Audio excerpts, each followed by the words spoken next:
Hey everyone, it's Ryan from Rocky Mountain Cigar Show here. And hold on. You know what? I'm absolutely just the worst about this, and I really don't know why.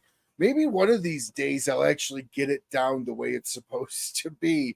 It's weird. The camera goes on, and I absolutely flub it up and forget everything I was going to say. So let me back up and start back over. Hey, how you doing? It's Ryan here from the Rocky Mountain Cigar Show in the Smokin' Studios at the Rocky Mountain Cigar Show is what I meant to say. See, I even screwed it up again. Either way, we have an amazing guest tonight, a very, very close friend of mine, close friend of the show, and it's a sponsored takeover show as well. So, but before we get there, I still have to say thank you to all the sponsors that make this show remotely possible, as much as I say thank you to everybody that watches this show as well.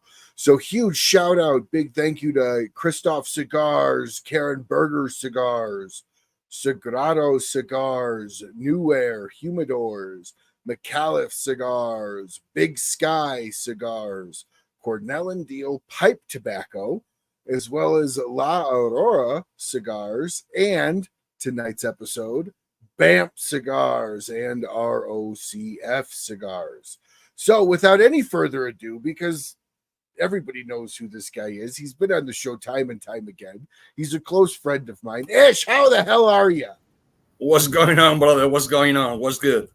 Oh, not too much, other than I always screw up that intro. I did a totally different intro for so long, and I just mentally can't change, and I don't know why. You know, I always say the same thing. Do not prepare nothing. When you prepare something, you will forget. It's like when you study the night before to the same, guess what? Ain't gonna happen. So just be yourself and do whatever you have to do. Don't study questions, don't study answers, don't study introductions, nothing. Just be yourself, brother. Well, Ish, let's start the show, and I'm going to actually continue to share the show, so you will be seeing me look down. But let's start the show with what's been new with you. How has your year been? And let's start off with the biggest question of the night, always at the start of the show. And this is brought to you by Dunbarton Tobacco and Trust. And it's, what are you smoking tonight? Well, as a matter of fact, I just got it. I about to lie. Saddle Warriors Project collaboration with BAMF Cigars, which is the wrapper. We have San Andres, the binder. We have Olo Dominicano, and in the filler we have Ligero Prieto Cubano. We have San Andres.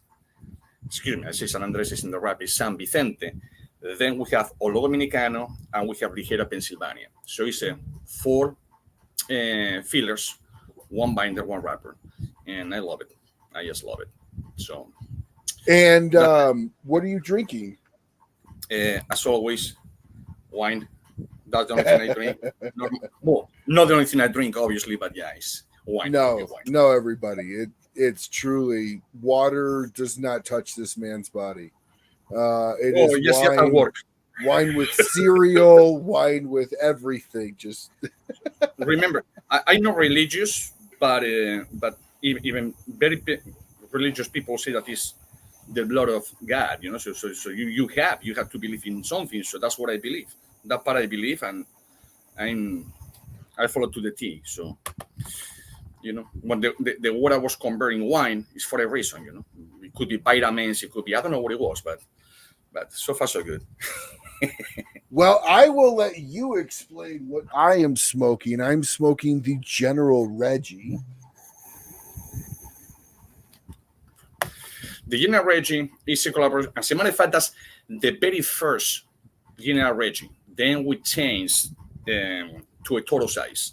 So that one is a 60 by 5, if I'm not mistaken. Mm-hmm. And it's a dual wrapper, which it has a Havana and a light Maduro.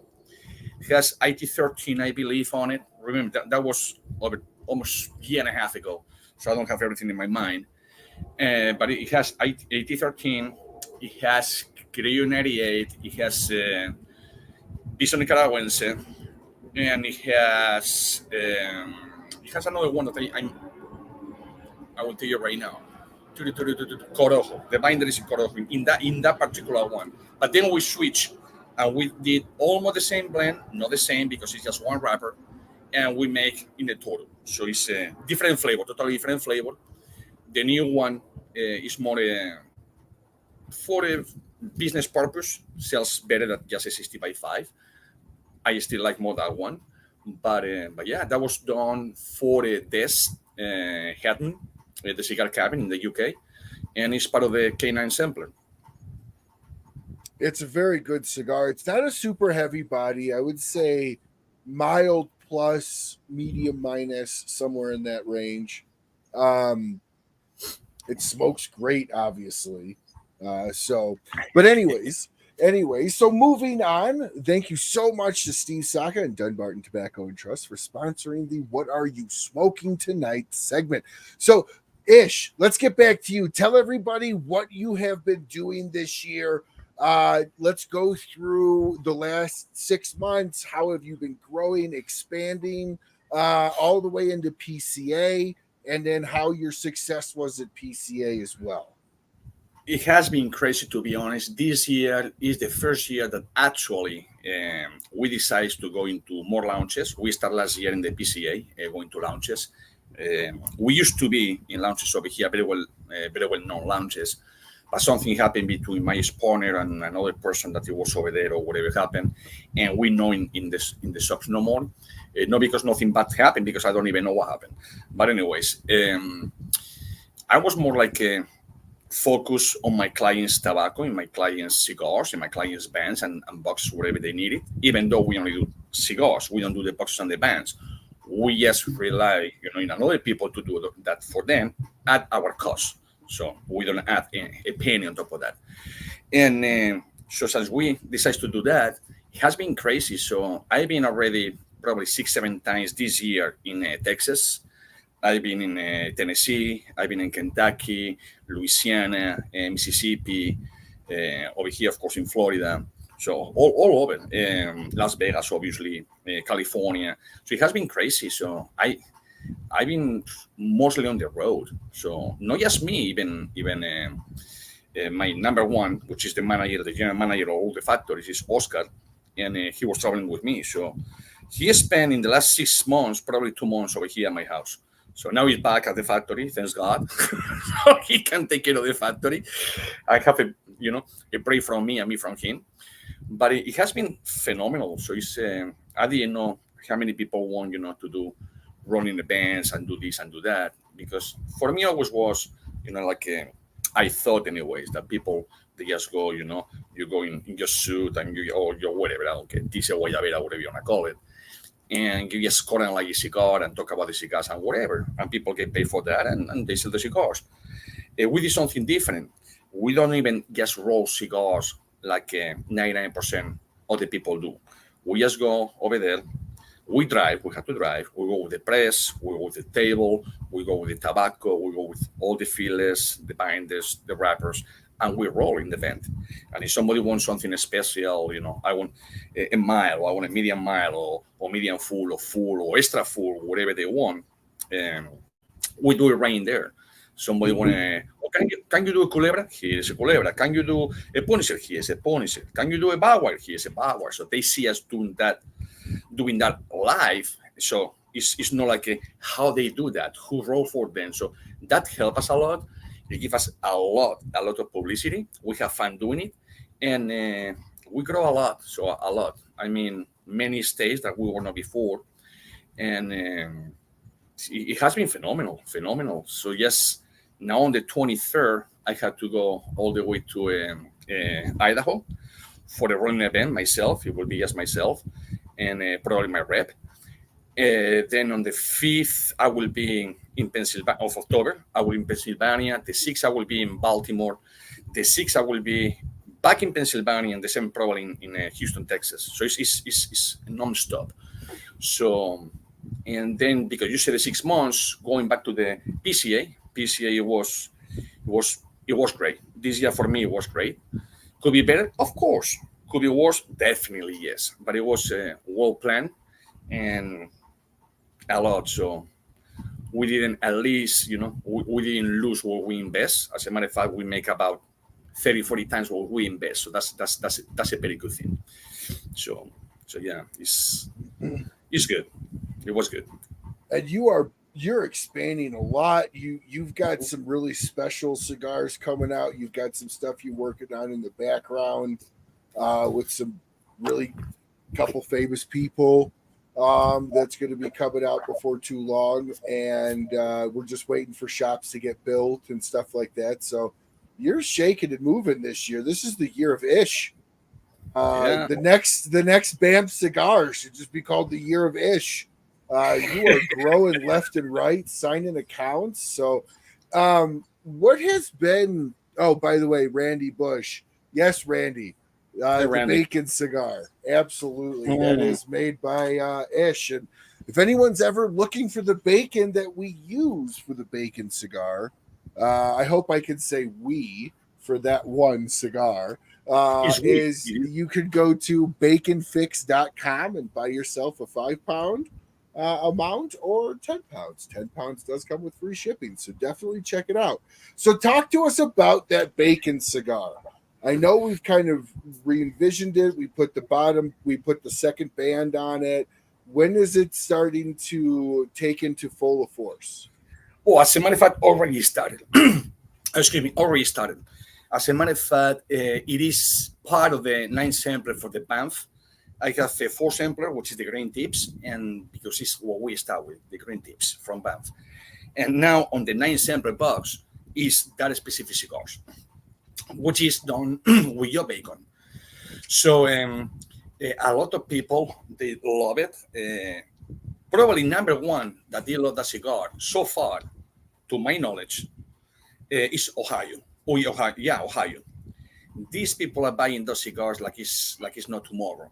Now, so far it's just bundles because I say, listen, it's nobody's gonna buy just 10 cigars. Thanks, Randy. Put it that way. They are gonna buy more than that, and the bundle is a little cheaper. So let's go ahead and do the bundle.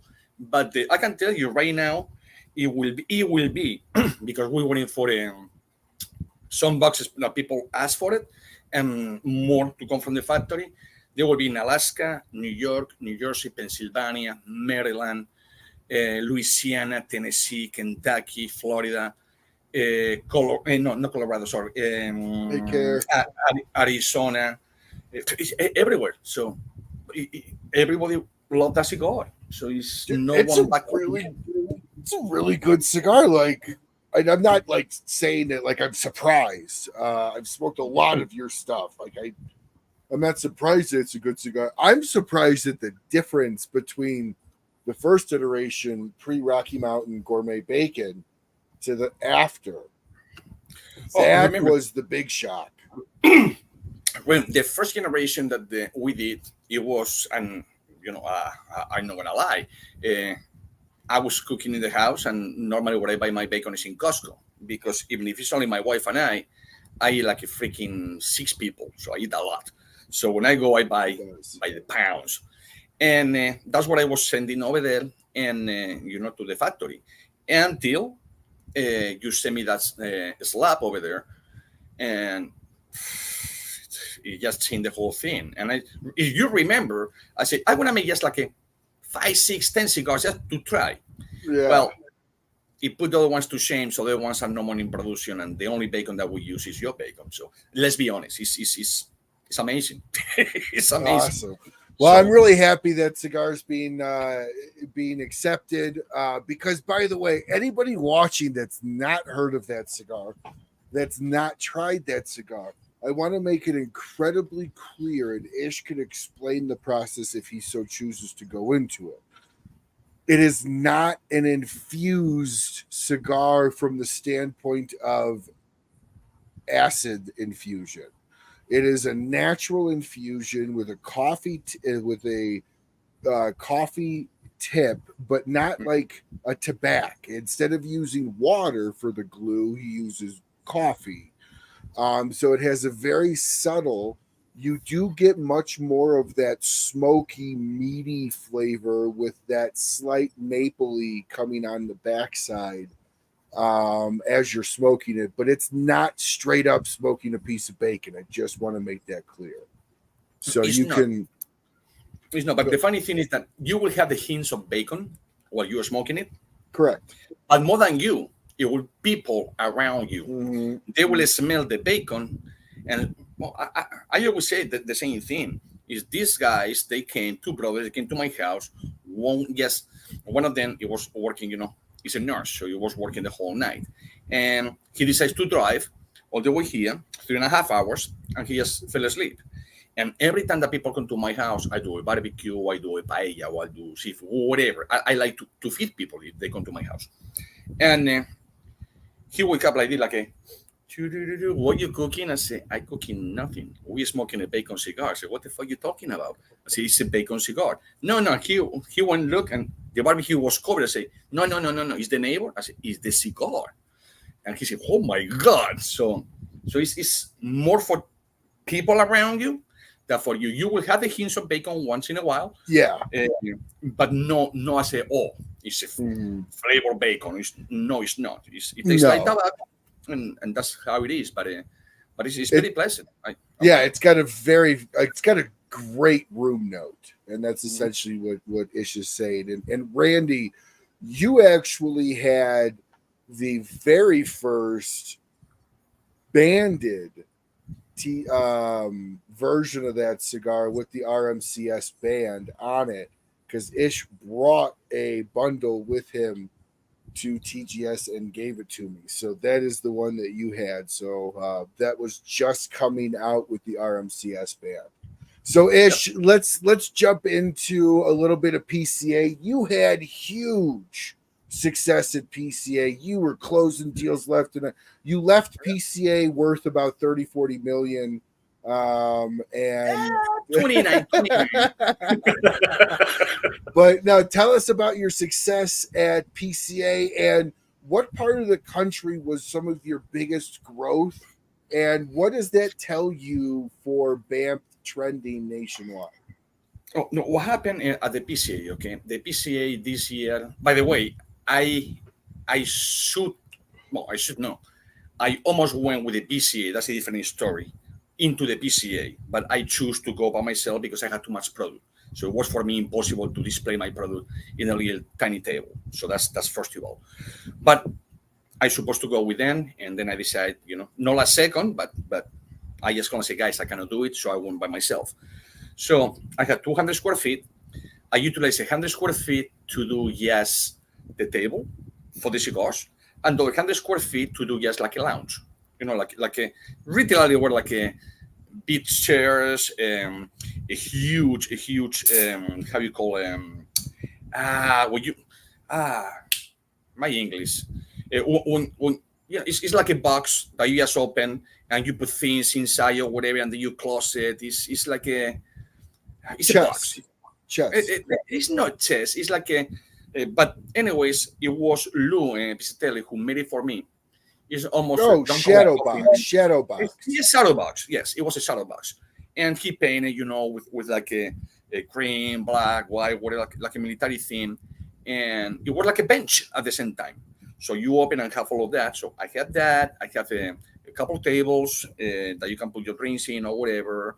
Some chairs, and some how it's called science made and all of that. So I was prepared this year, not like last year. And it was perfect. So, but the key was sending emails beforehand. The key was when they tell you by April 18th, you have to have your releases ready for publication at the PCA and other places. So it was all over the place. So it was crazy. One that helped me a lot, believe it or not, it was Half Wheel. I was kind of like pissed off because I sent mine before nobody else, but mine was the last one to show up. And it's something that the guy told me, and he told me, you know why, right? I said, because the last one is close to the PCA, people will remember. They will not remember what they saw 3 or 4 months ago. So that was kind of neat because he want BAMF to grow up or whatever. But it was crazy. I'm telling you, we have 10 people with us. Some of them, they were just coming with us, no sellers or nothing, just friends that they were talking about the cigars or whatever. But the main thing is that we were a cigar for warriors. And I make a cigar with Mark, us guys, and which is this, which is, this one. And he went over there and talked about the cigar, blah, blah, blah. And then I did another one for Cigars for Warriors that is called Songay Fall. That, as a matter of fact, it was done exactly for the same person. He did my saddle box, my rolling table, Lou Pisatelli. So that guy, Lou was kind enough to donate one of those prints to the charity. Oh yes. And the original one with original bands. Correct. Yeah, no canvas. That the original one with an American flag for a person that served and passed away, and the wife said, you know what, put this to make something with it, and that's still going. It's like a raffle, so it's still going on. It's $10 a raffle. You go to Cigars for Warriors. You go over there, scan the code. If it doesn't work, just scan it. The code, it will work, and it's something that is a piece that you will be talking about it for. You don't have just amazing art that Lou did, but you have somebody that evolved from this country and is right there, the flag that they gave to the family when the person passed away. Yeah. So that helped me a lot, because it was just, it was like, if I go like this, I shake hands with them. So it was that close. Yeah. And real quick. Hey, Lou, sure. I saw you were in the comments earlier. If you're watching, post the link in the comments and I'll flash it. As well as anybody that goes and looks at that link, please buy a few raffle tickets. It's $10, goes to a great organization. And if you want one of those prints and can't get it, you will never be able to get that original, but you could, from what I understand, Lou, correct me if I'm wrong, you can reach out to Lou personally and he will make a print for you and send that over to you for obviously a cost. I don't know what that is, but it's a canvas. It's a canvas, and it costs $90, which is nothing really. No, it's beautiful. It's nothing really. It's still nice. I have one I will show you before the show ends. It's the same size as the original, to be honest with you. Yeah. The only thing that obviously doesn't have the flat or whatever. It's just a canvas. But it's as a matter of fact, for everyone that was buying 10 boxes, no matter which boxes they were buying, we give them a free canvas at the PCA. And people, they send in nice pictures already where they put the canvas and all of that and everything, close to military personnel that they pass away, or pictures from whatever. And so it's right there. So people are very happy to have it. So you have two choices. You buy 10 boxes, you have one, or you buy from Lou, or from me, the money goes to Lou no matter what, and I will put in the website as well. So it's very good. So that was what's going on at the PCA. So it went very well. It went very well, to be honest. Very well. And then the Cigar for Shadow Warriors Project, that's actually the organization that our charity donated to this year, Rocky Mountain Cigar Night Charity Fund. And I actually was able to put Mark and Ish together. Literally, if you watch the show, it was directly after the show. I looked at Mark and said, would you be interested in having your own cigar? I think I know a guy. And of course, I called 10 other people. Nobody picked up, but no, of course not. I know where you live, you know that. Thought directly of Ish, literally at 10, 11 o'clock his time, got him on the phone. They talked for a few minutes, exchanged information. A couple months went by and a cigar came out. So how were you able to create that blend? Was Mark's input in the sample, or did you just come to him and say, I think this is it? What do you think? This is what happened. You called me, and we were going, as a matter of fact, to Texas. And Oscar and I, we were starving. It was a hurricane warning, and we were in Pensacola. As a matter of fact, Lou was kind enough to be at the phone with us saying, hey, you might have to avoid this road and this road and this road. And it was in our way to Texas. So, and you called me, yes, when I just ordered food at a restaurant. And when you told me what it was, I said, okay, let's do it.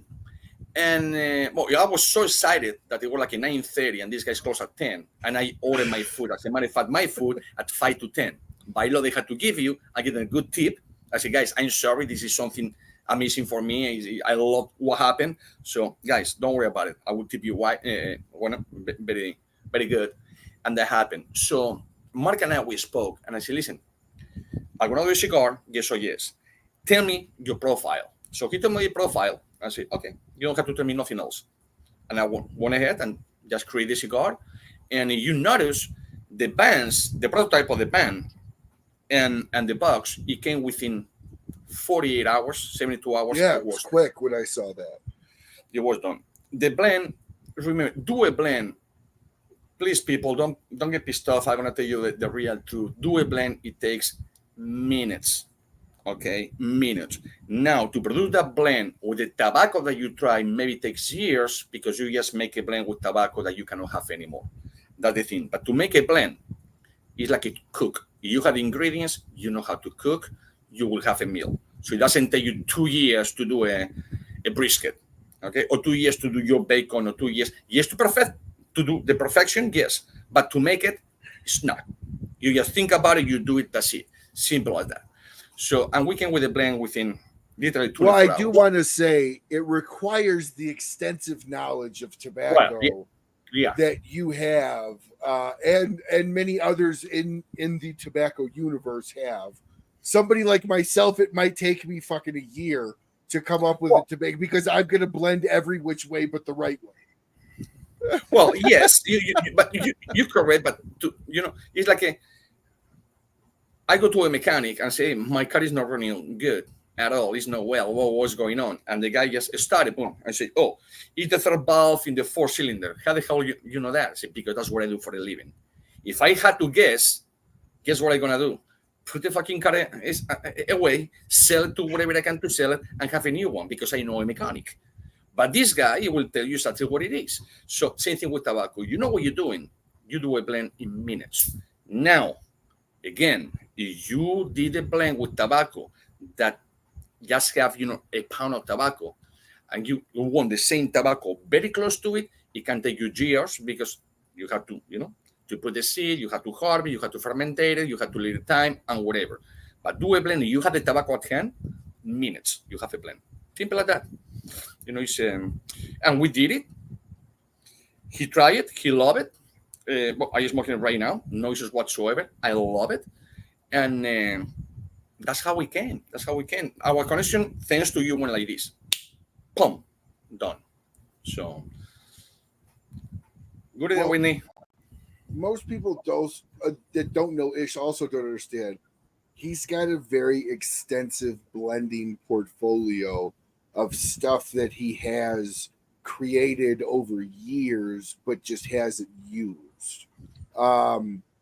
So it's easy for Ish to kind of draw from like a huge Rolodex, just because he's a prolific player of tobacco. Like he'll just sit there and play and write stuff down and play and chicken scratch some more, and so it's easy for when you kind of live in that to create something like that quick. So you had mentioned earlier, and I know this might get me in some trouble, don't really care, that you were going to go with BCA, Boutique Cigar Associations, pavilion section at the back of PCA by the third eatery, and you had decided against that. What made you decide against that, and were you happy with your decision? Oh, I'm astronomically happy with my decision. So I know that if I was at that pavilion, which again, I call pavilion because everybody will call pavilion. My understanding of pavilion is a different thing, but anyways. So if I was with the PCA, I will be lucky, to be honest, if I break even, which I doubt I would, because it was far away, yes.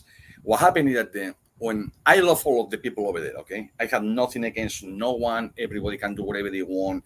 Doesn't matter who they are.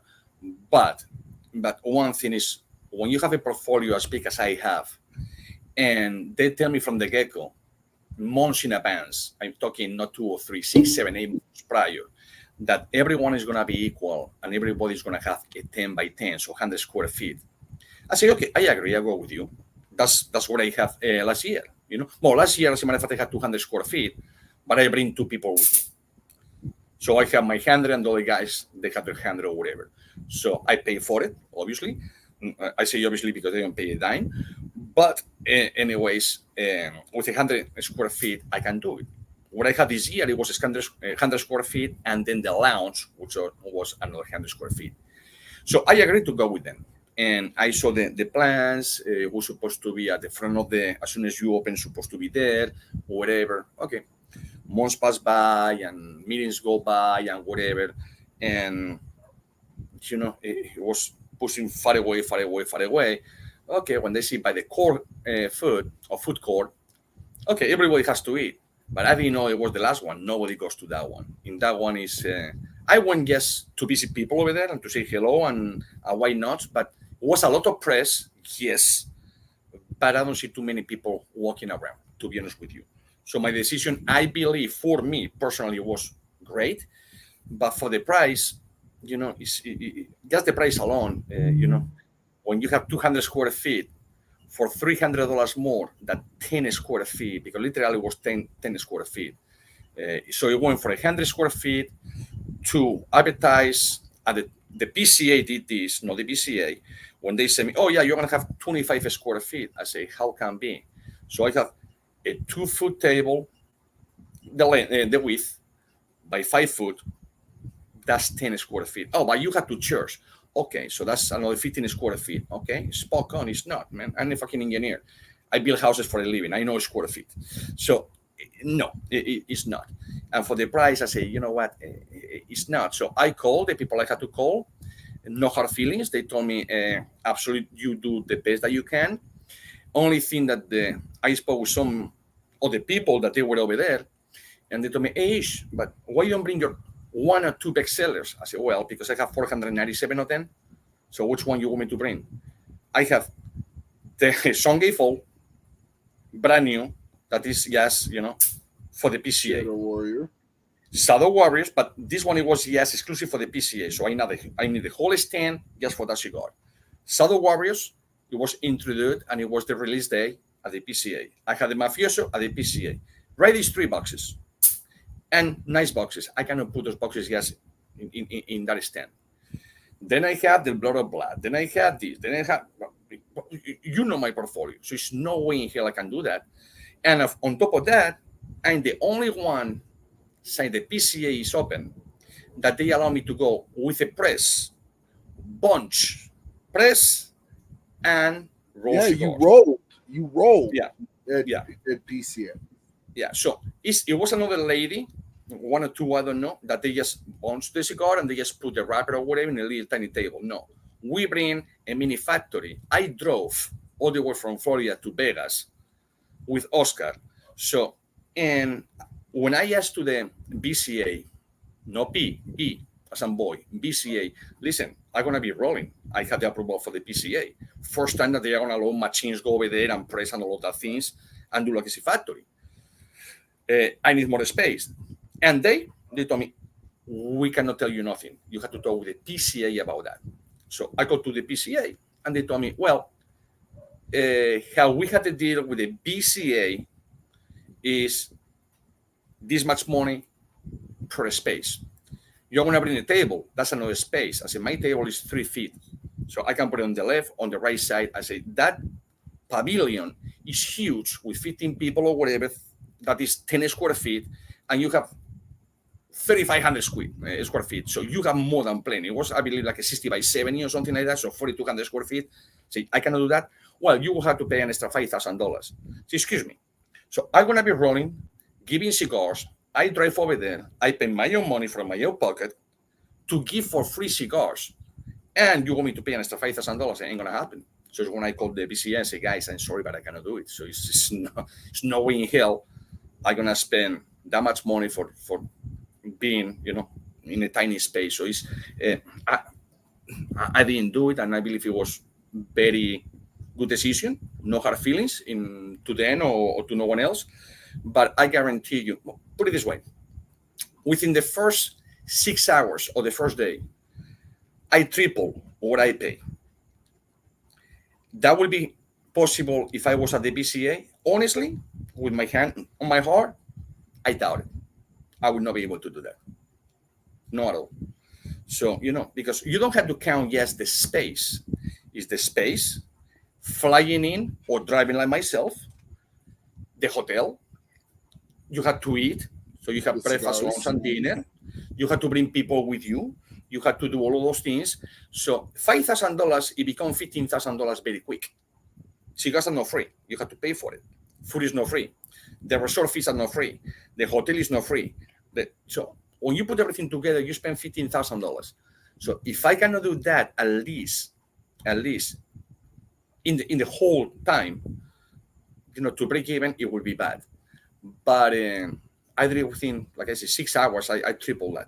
So I'm telling you the truth how it is. I triple, but because I was by myself, close to these guys, I did my thing. I put the army thing, and some of them they came and say, "Ish, now we understand why you say that you want to come with us, because there's no way in hell that you can put all your products over there." I said, "Well, I know that, but to me, yeah." You were also in a very primo spot, surrounded by companies that were getting tons of traffic. And so obviously you would not have gotten that traffic level because you were surrounded by who? You had Micallef, and you had United Cigar for Warriors, the company that they do lighters and all that things from France, from Europe. So it was good. I was, as a matter of fact, in the same exact spot, but instead to be this way, I was this way that I was last year. Same spot. Oh, really? Okay. Yeah. So it's not the best of the best, but one thing, people might not eat, but people will go and pee, and the bathrooms are right there. You know what I mean? So yeah, I was in a very good spot. I will know. If you want to be in the front, you have to pay in advance. Okay, like the same day that not the same day, but probably 3 days into the PCA, I already have emails if I want to book my booth for next year. I say, guys, I don't even know if I'm gonna make it this year, and you already want my money for next year. I say, yeah, ain't gonna happen. So remember, when people go to the PCA, they go imagine with 20,000, 50,000, 100,000, $1 million, whatever it is, and that's what they have to spend. So when you walk, remember, you need to go in a freaking scooter all around because it's huge. You're talking a lot of square footage. Nobody pass from the head to the end. Very little people, very small quantity of people. So the whole money is spent already in the first day. The rest of the days, people just go to smoke a free cigar. That's one. Second, if you go to the PCA trying to sell your cigars that you already own sold, you will not have traffic. You will not. You have to go to the PCA knowing that you have appointments already. You don't have appointments already? And that's the email that you were talking about. Emails. You have to email people. You have to call people on the phone and this and this and that.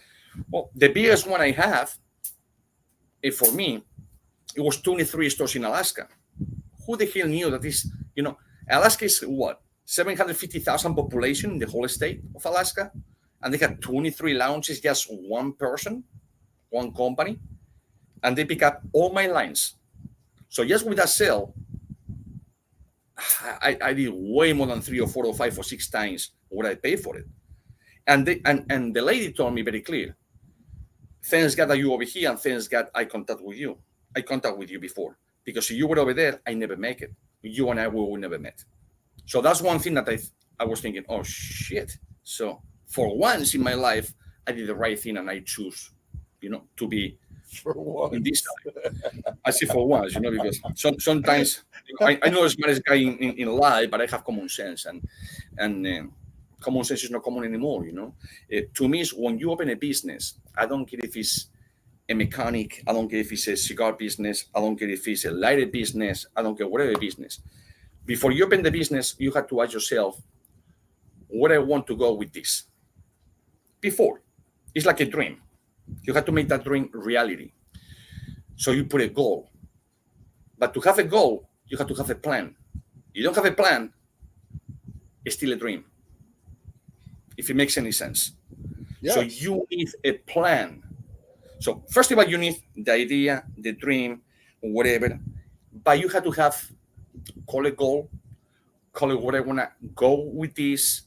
And remember, it's not just one goal in life. It's like like a people that they try to lose weight. Oh, I lose 3 pounds. That's not the goal. The goal was for this week 3 pounds. Next week maybe 5 pounds. Maybe next week another 10 pounds. So the goals keep changing. But to do that, you must have a plan. You don't have a plan, your goals means shit. Not all of us can be a Spanish god. No, I know Spanish. I'm Spanish, but I forgive you. I know. I hope that wasn't directed at me. I've lost 40 pounds in the last year and a half. Come on, I'm trying. That was just Ryan. That was just an example. No, so what I believe, the association, talking about the BCA, is amazing. It's good. Okay, I would say it's very good. Some of the people over there, they're very knowledgeable. But when you are part of association, that association is supposed to be for all the people involved, for everyone involved, not just for whatever board directors or whatever. It has to be for everything involved. So, okay, put it this way. Many people don't know. You saw in your life when they go wolves, and they go like 10 wolves walking. Okay, on the mountains, I don't care if it's snow, if no snow. You notice is you might is 10. The 2 biggest ones, it will be up front. And the 3 biggest ones as well, it will be in the back, taking care of the people in the middle.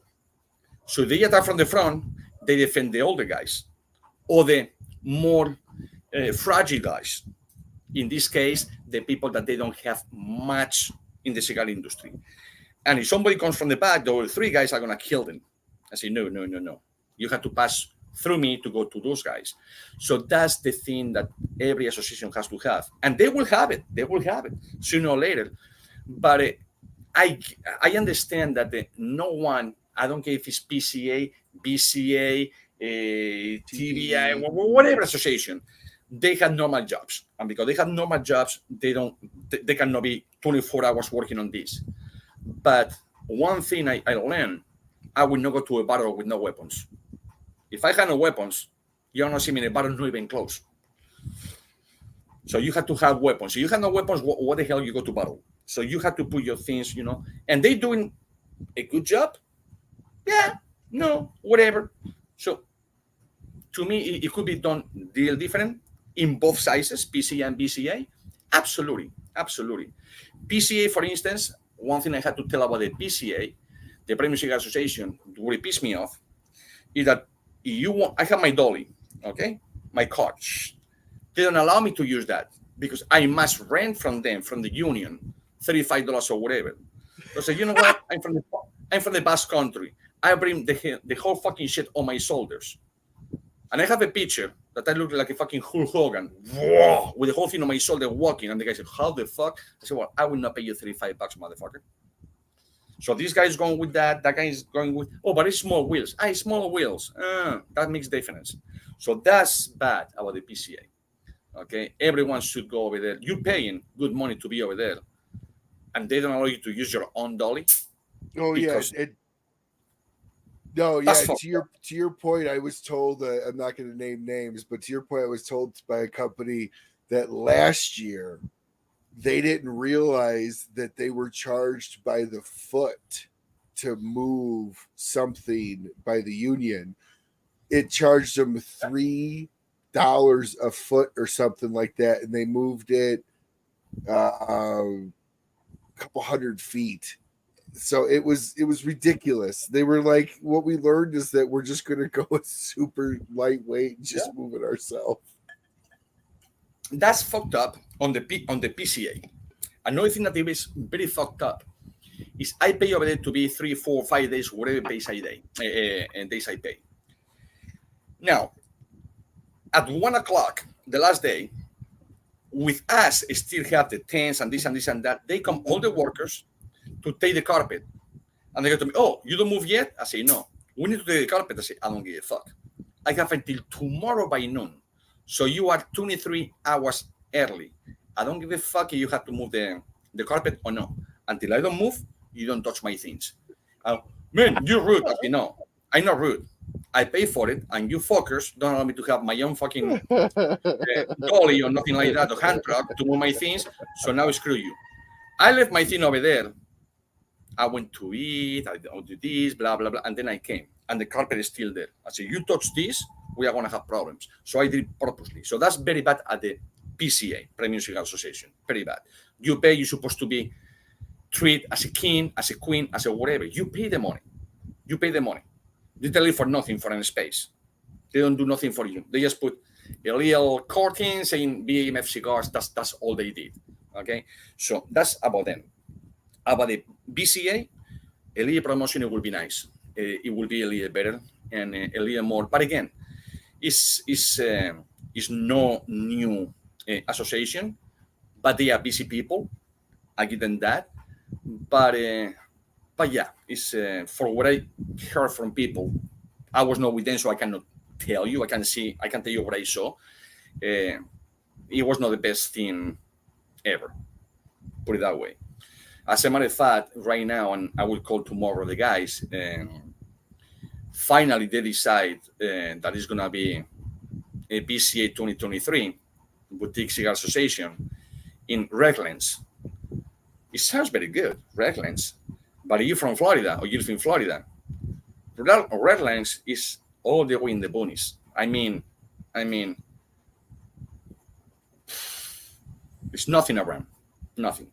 It used to be a winery that they do like a cocoa wine, peach wine, whatever, and now become a brewery. It's a beautiful place, hands down. Before going to Key Largo, it's right there. So it's amazing place. But again, why you only do one day event? I'm sorry, but I'm from Florida and I'm not going. And I'm saying right here in public, I'm not going over there. To me, it's only like 2 hours drive, 2.5 hours with traffic. I will not go. One day event is not worth my time, my effort, and nothing. Remember, you need 2 or 3 days to prep. You don't like you put 4 cigars in the backpack, and you go. No. You have to be everything good with the signs, with this, with that. So it takes you some time, you know, and we're working people. We don't do just cigars. So I will not go myself. So imagine people from last year, it was in Indiana. You think the people from Indiana are going to come? Or New York, or Pennsylvania, or Alaska, or Massachusetts, or the other 49 states? I don't think so. Why don't do it 3 days? So the idea is there. That's what I was saying before. When you do a business, you have to have an intention, a motivation, goal, plan, and focus on the plan. If you don't focus on the plan, I don't care. I have a plan. Well, you focus in the plan, because if you don't focus, I don't care how much plan you have. Oh man, I went to Home Depot and I bought a saw, a shovel, and this and that. Okay, yeah, and what are you gonna do with it? I don't know. When somebody call me, I do something. Well, no, you have to call people and tell, hey, I have a shovel. You need a hole in your fucking backyard. Hey, I have a saw. Do you need something cut? People are not gonna call you. They don't know that you want to Home Depot and buy a pressure washer. Hey, nobody's gonna say, oh, I buy a pressure washer. Now everybody's gonna call me. Well, that's not how it works.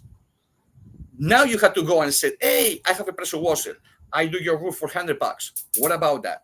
Can you for 75? Let's do 90. That's how it works. So you have to have a plan and focus.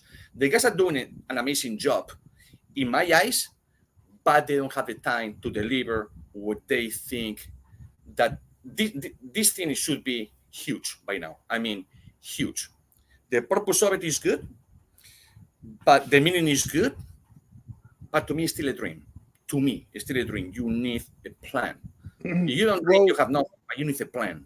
Well, what a lot of people that don't own businesses also maybe don't take into consideration is the shorter time you have to make your ROI, return of investment, the more expensive it costs because you can no longer divide that needed ROI over 3 days. Okay, I got to make $5,000 a day for the next 3 days to make this trip worth it. You now pigeonholed yourself into I got to make $15,000 in 1 day. And you know, stuff like Rocky Patel, they can do that in one freaking order or half an order. But like for the smaller shops, you cannot. Like the smaller manufacturers, you can't fill a $15,000 order. Remember, a manufacturer is a manufacturer because you have clients. I don't care if it's a small client or a big client.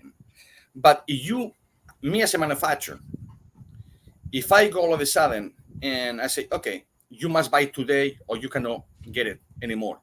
Guess what? 3 or 4 people that they have money, they will buy. The rest of the guys say, well, sorry, why you don't give us a month or 2 months in advance? Going back to the PCA, before it was done, they already offered you to buy your spot for next year. And that's business oriented. It's happening. So already your blood is boiling in your veins. So now you want to say yes, no, yes, whatever. So that's how it has to be. You cannot plan something overnight. Ain't gonna happen. It's just the ingredients for a disaster. You need to plan things ahead, and that's it. And they in Spanish we say muy verde, so they not ready to harvest yet. They're still very young on the tree, and hopefully it will be better. And I'm sorry if I offend people or no, and whoever is watching or will watch later, but I think you don't have a plan. And even if you have a plan, focus on the plan. Just go ahead and do that plan. You know, it's like when you wake up in the morning and say, I know I should brush my teeth, but you know what? Fuck it. I know. Well, don't. And you do that for 3 years. Don't cry later on 3 years later because you have a cavity. Well, motherfucker, brush your teeth. You had a plan, you had a dream, but you never did it. So having a plan and having a dream, you don't do it. That's what separates success from non-success. And it doesn't mean the success doesn't come with its own set of failures. But the problem becomes is when that failure happens, they adapt that plan and they put that in motion. You have to learn from that. Yeah, for instance, what I learned in the cigar industry, I tell you what I learned in the cigar industry. I will not put cigars to no one who not getting paid first. They will pay me. They will have the cigars in 30 days, 45 days, whatever I say is going to happen, not whatever they want me to happen. Why? Because it's 2 or 3 people that they didn't pay. That thing put me behind.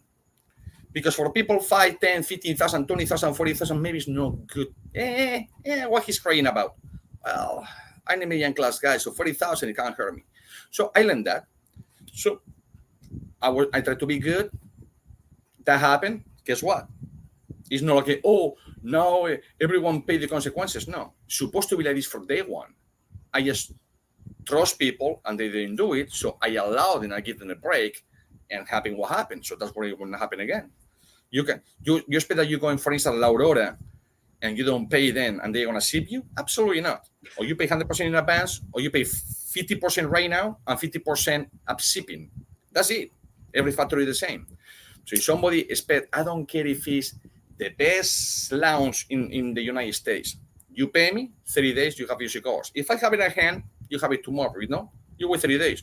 What are going to pay you with no cigars? Well, what are going to give you cigars with no money? Makes sense, right? So I not go to a restaurant and with no money. And you know, if in fact that could be deemed as theft from the standpoint of you go into a gas station and take something without any money in your pocket, then the emphasis was you never went in there to actually pay for anything.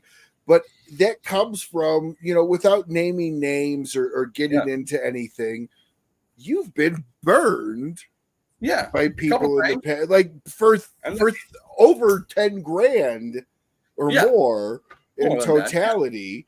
And so it kind of being the nice guy, you know, bitch in the acid, you had to learn.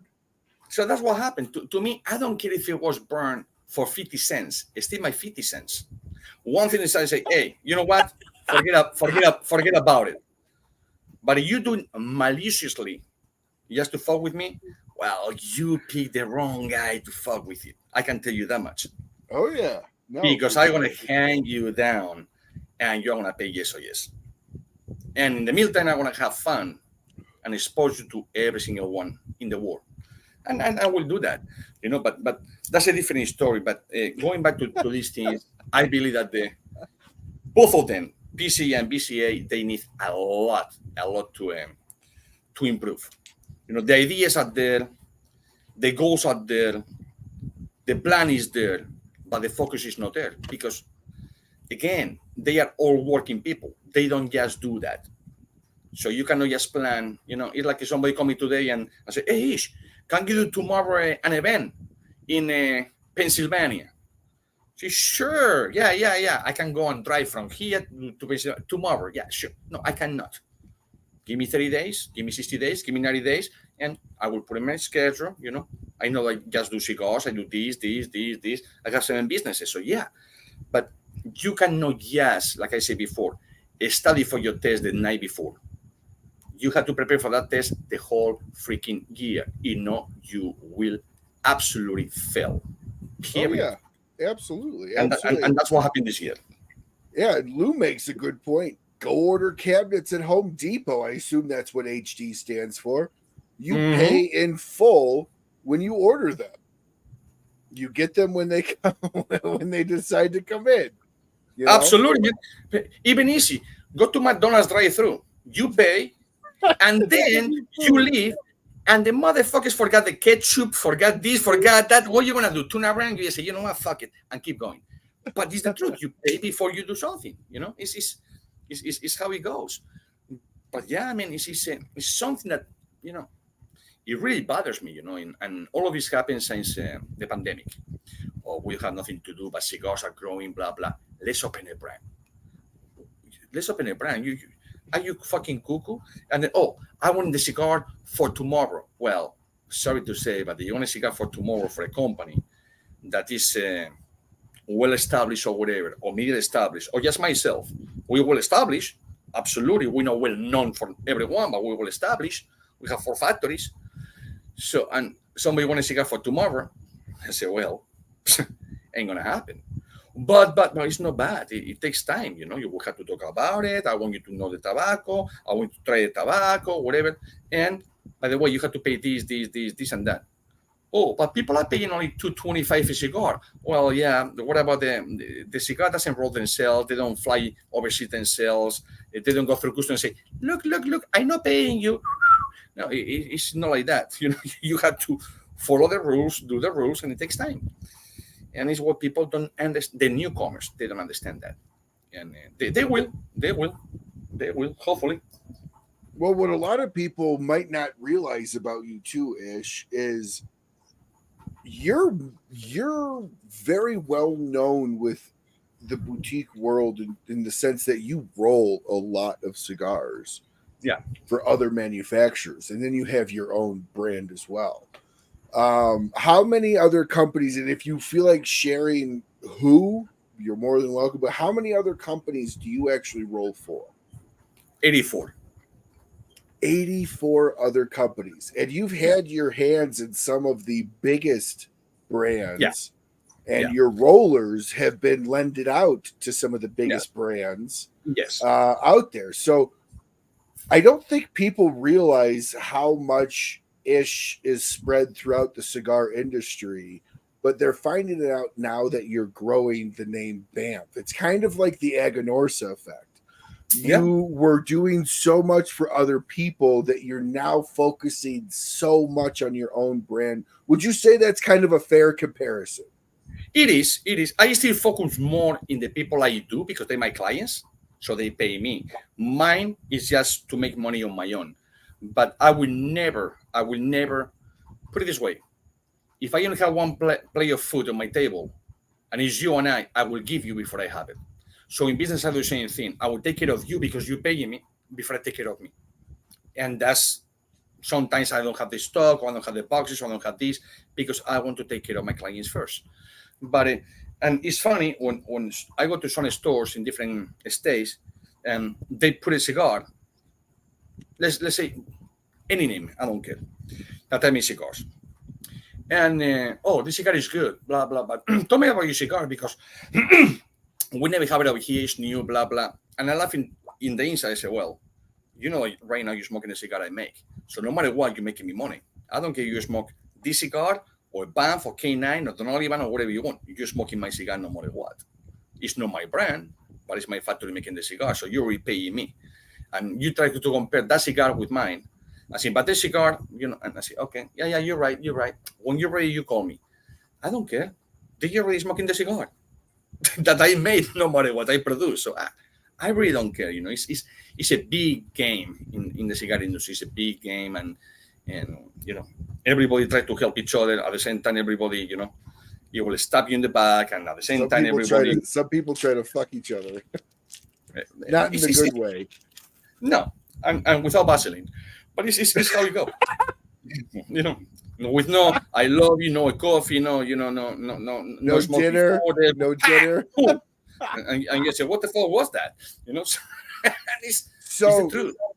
So John actually asks an interesting question here, because I proposed it to you when I originally asked you. I was like, you could talk about the other brands or not. So how does this work? Because I know you personally have talked to me about brands that I would never disclose. But how does that work for like an agreement with going into it with you? So I approach you ish and I say, I want you to make a Rocky Mountain Cigar Show cigar. I want X, Y, and Z. I don't want you to talk about it. Like how does all of that legally work? It's a non-disclosure agreement. NDA is how it's called. Abbreviation, and they told you, okay, we want to have our name first, not saying the factory, which it could be very good or very bad. Okay, if you're a brand new guy that nobody knows you, it will be beneficial for you saying who made your cigars, because maybe that guy is already well known in the industry, so you will sell more cigars thanks to that. Like is, you know, many of the cigars that you can tell that I made for. That's no problem. Other ones, they will sign a 1-year agreement, 2, 3, up to 5 years agreement. After those years pass by, 1, 2, 3, 5, whatever, I can disclose whatever I want. But it's how it works. So I understand that they want privacy or whatever. They want to have it's like a people that they go, I will never buy it, to be honest with you, okay? And when I go to any place, even if they have my cigars, I will not buy my cigar. That would be stupid. I will buy any other brand to support the brand and support the lounge. So I will not buy my own sticks. But for that, I stay home, have my glass of wine, and say, fuck it, you know, and I'm smoking cheaper. Not for free, cheaper. I have to pay for tobacco, you know? But I get it, the suspense and all of these things. What I don't get is when people do not disclose wrapper, binder, or filler. What the fuck? Are you Coca-Cola or something like that? Even Coca-Cola tell you the ingredients. They don't tell you a percentage, but they tell you what is in there. Every beer in the world, every wine in the world, everything. So, it's undisclosed. What the fuck you mean undisclosed? So I'm going to pay you 8, 10, 12, 15, 20, 30, $100 for something that is undisclosed that I don't know what I fucking smoke? Well, sorry. And it's 2 words in my mind that I'm gonna say very low so you cannot hear me. I just thinking about it. Fuck you. I mean, I was thinking about it. So hold on. So to that point, I get where you're coming from, but I've also talked to other manufacturers that do the undisclosure, and they say, listen, if we disclose and people really like that cigar, then X manufacturer goes then after that tobacco and buys it all, and I can no longer get it. No. So you're saying that's wrong. That's a poor excuse. But do you see where they're coming from? Maybe if they don't have the knowledge. I see where they're coming from because they know factories, they brands. A brand, I can tell to a brand whatever I want. I can do a brand. This leaf is 10 years old. Prove me wrong, and I'm gonna charge you $5 for the cigars. Prove me wrong. You can't. And maybe this is fucking 3 months old. Okay, prove me wrong. Oh, well, it's no ammonia on it. Okay, just mean it's no ammonia. Tell me the difference between 3, 4, 5, 6 years. Well, you want to count the fucking rings like when you chop a tree? Let's see the rings. Well, you don't do that. Tobacco doesn't do that. And that's where the honesty comes in. That's where finding somebody honest to work with really comes into play. So when you, it's 2 words, 2 significance for the undisclosed. 1, that you had no fucking idea what is in the cigar, and 2, that has some Cuban cigar or Cuban leaves or something that people don't want to say because theoretically it's illegal, which is not. You roll the cigar in different countries, it's not Cuba. Correct, okay? correct. With BTC. You could take Cuban tobacco and go to Nicaragua and roll it, and now it's a Nicaraguan cigar. Yes, and that's my BTCs. That BTC, by the way, it was one of my clients and friend, and he put better than Cubans. Okay, I say, okay, let's use that. Let's use that. And it's Cuban tobacco. Legally sell in the United States and approved by the FDA, period. Because it's rolling in the DR, not in Cuba. So it's how it goes. But the non-disclosed, I will not buy a cigar that is non-disclosed. Only thing, if we're in the table, 3, 14, 23 people, gals and men, whatever, and it's going to be a blind tasting. Do not disclose what is in it. Let me figure it out. Yeah, that is Pepsi challenge. That's 100% legit. Correct. But when you put a cigar, we only make 10,000 cigars or 5,000 cigars, but it's undisclosed. Well, I'm not buying it. And I spend a good $1,500 in cigars. That is not my cigars every single month. But I will not buy it. Because I'd rather for you to lie to me and say, it has a piece of Nicaraguan. And when I smoke, I say, well, sorry, but it was a Corojo and it was done in fucking Pennsylvania. Because I know, and I will call you out. But at least you disclose whatever you think it is. But undisclosed, to me, is not a good thing to do. And by the way, everybody, I won't tell you the cigar, I won't tell you the brand, but I was given a cigar at TGS, and I actually went over to Ish's house, and I think Ish remembers the cigar I gave him. It was the Lancero. And he smoked it, picked out, he didn't even know what it was. He picked out exactly, pretty much to the T, what it was. And so, but you're being challenged here by John, and I love this because you're the right person for this, because you're brutally honest, even if it's to your own detriment. That's just how your character is. So John asks, so what you're saying is that brands lie to us. As a matter of fact, I'm not saying that brands lie to us. More brands, they don't even know what is in the cigar. The manufacturer knows. Me as a manufacturer, I can do to you right now, that as a question, a cigar, and tell you whatever I want, and you will agree, and you will say to all your clients and friends and family, because I, as a manufacturer, tell you what is in the cigar. But I give you names just to say, man, yes, this is what it is. And you will believe it. Because you know a manufacturer. You are not a blender. You are not a roller. You are not selecting the wrapper, the binders, the fillers, and all of that. So I can say that in a cigar is whatever, and you have a name, a big name, even better. You can say that is 200 years old. Well, 200 years old. Well, no, or whatever happened. But it's not like a brand's lying to you. Brands doesn't know any better. Now, I've actually had this discussion with a few manufacturers, and one of them was pretty adamant that when a cigar is put out with 10-year aged tobacco, it might only be one leaf. Because if you think about the expense, you know this, if you think about what it costs to have tobacco in your factory for 10 years unused for the purposes of aging, that's a huge expense up front. It's booze at that point. It's a futures market. That's how it's looked at. So this specific manufacturer told me in his opinion, when he hears 10-year aged, 20-year aged, they may have one leaf in there that's that aged for whatever flavor, but it's not the entire cigar is made with 10-year, because he said that would be a $200-300 cigar. Just the yearly expense of how much room all that tobacco takes up. And that's true. In some ways, true. In some ways, not. I have 10 years tobacco in my factory, but when I bought it 10 years ago, I bought it for pennies, not for $30.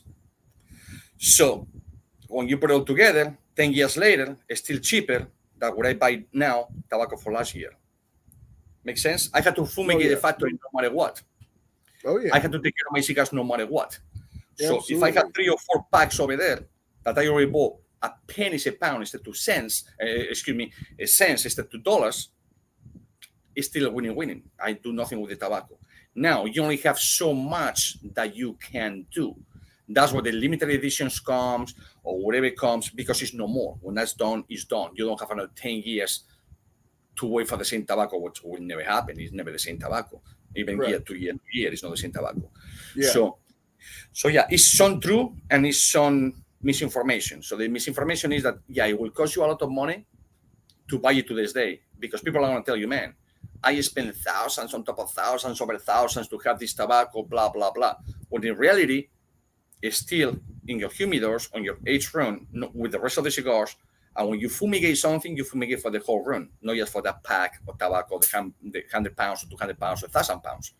So, and if you own a factory or you rent, or the bank own it, but you just pay the mortgage, like it's my case, that's the matter. I still paying the same money if it's 1,000 pounds or it's 50,000 pounds. So it really cost me more? No. The only thing is costing me is time. So John, what I think Ish, and I know Ish, you're on your computer so you can see this. So what I think Ish is saying is that it really matters who a brand works with, because of the fact that you can't really tell. It's not like the tobacco comes with a label or a SKU on it. So if you work with a manufacturer that may be dishonest, he could literally give you a turd stick and tell you it's gold, and you yourself would not know. Now, Ish does not operate that way. Again, I personally would not have directed 4 or 5 people your direction for cigars if he did.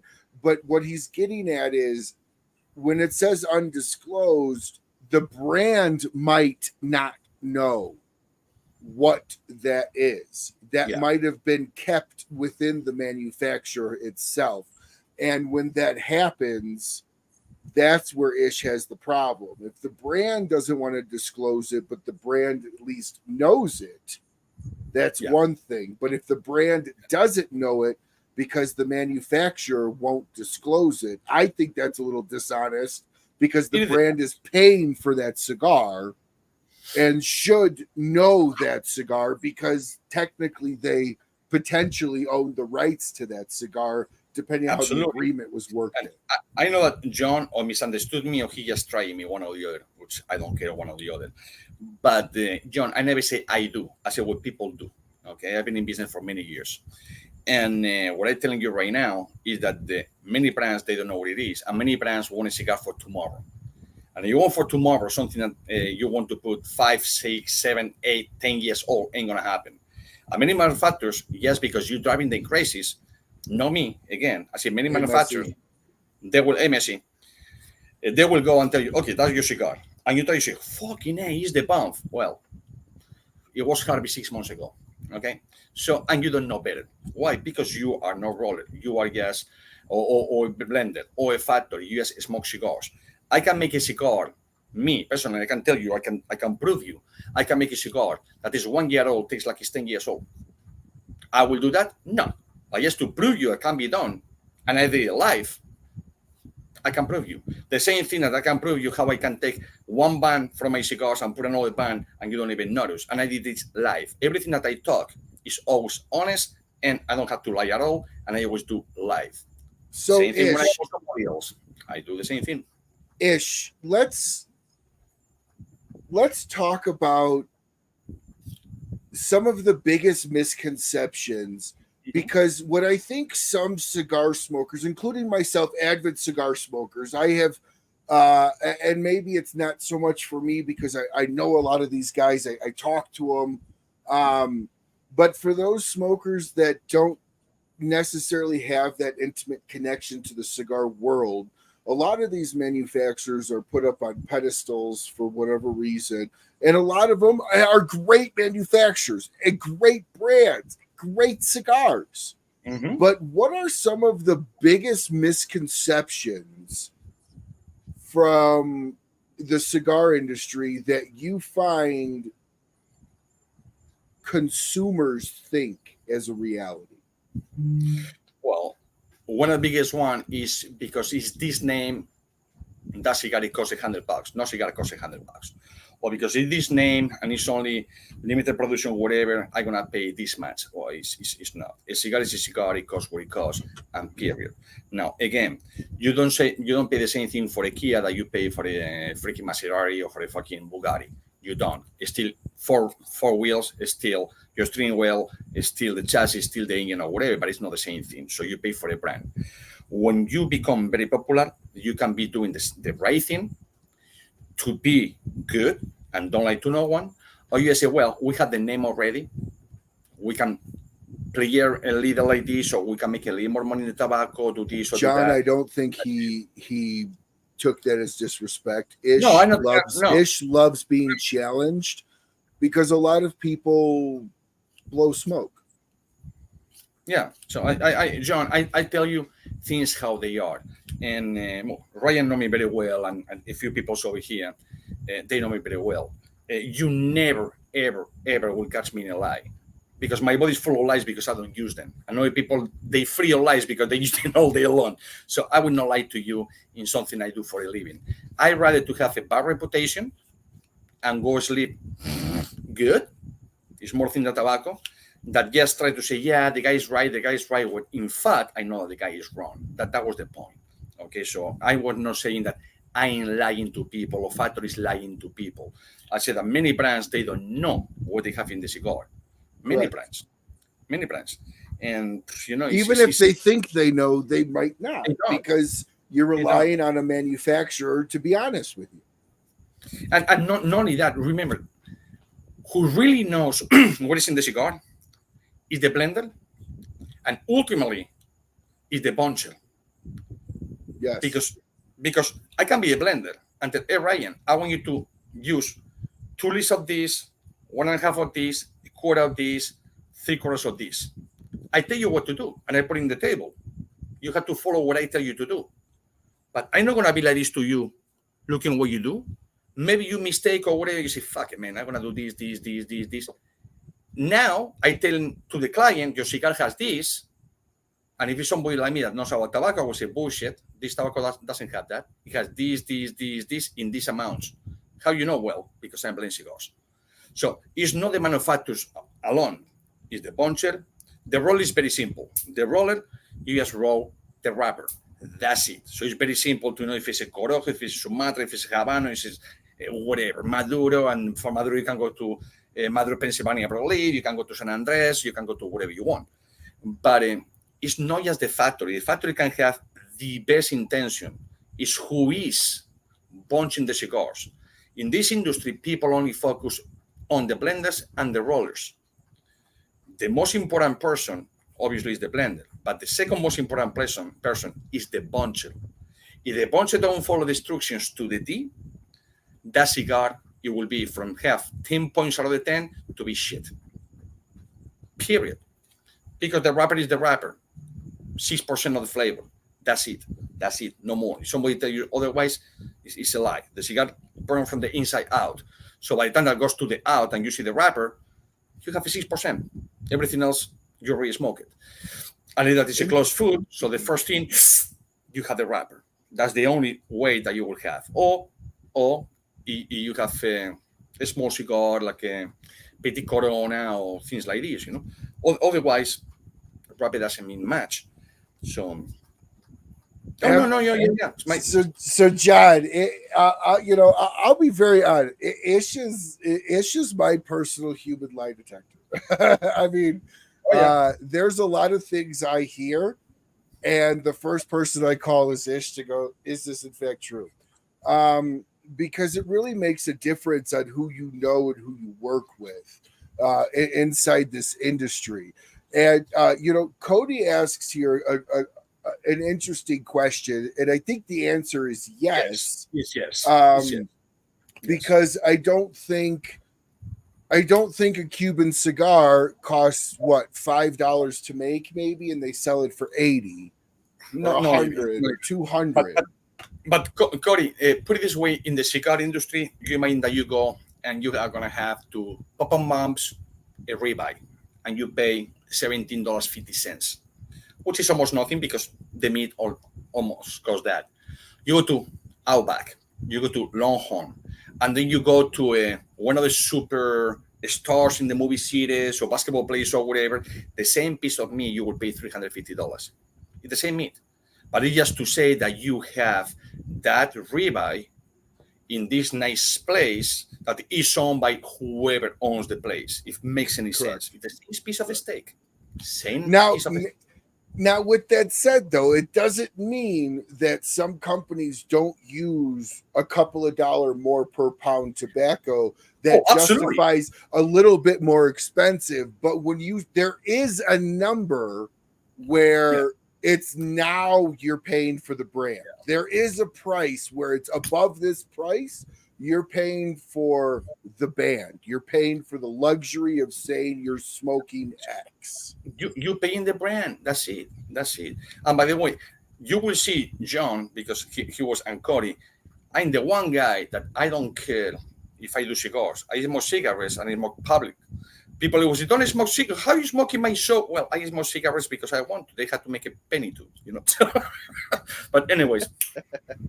I want to actually... So my first time going to your house was TGS back in March, and you were so gracious to open up your 20,000 square foot mansion on the Durrell golf course, where Trump's your next door neighbor.